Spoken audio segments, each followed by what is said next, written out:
মুহূর্তে এখান থেকে যাচ্ছি, দেখতেই পাচ্ছি আমাদের চোখে প্রচণ্ড ছাতা লাগছে। যাই হোক আমাদের আরও অনেক কিছু করতে হবে, তাই না? বেশ ভালোই লাগছে, আমরা দেখতে পারি। আর এখন আমরা ধারে ধারে যাচ্ছি, দিকটাই সমুদ্র, পানি ধারে ধারে আমাদের ভালো লাগবে, কোনো অসুবিধা নেই। আমরা যাবো এখান থেকে, বেশ ভালো লাগছে, কোনো অসুবিধা নেই। তোমরা দেখতে পাচ্ছি সমুদ্র, আর আমরা যাচ্ছি পানির ওপর দিয়ে। যাই হোক, তোমরা তুমি অনায়াসে আসতে পারো।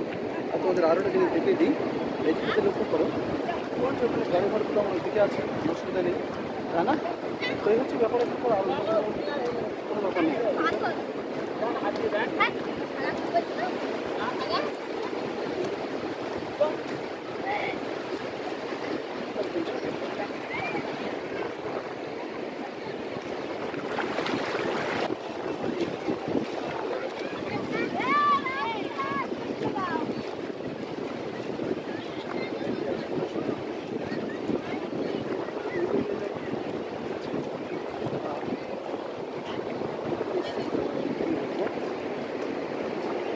একটা ভালো লাগার জায়গা।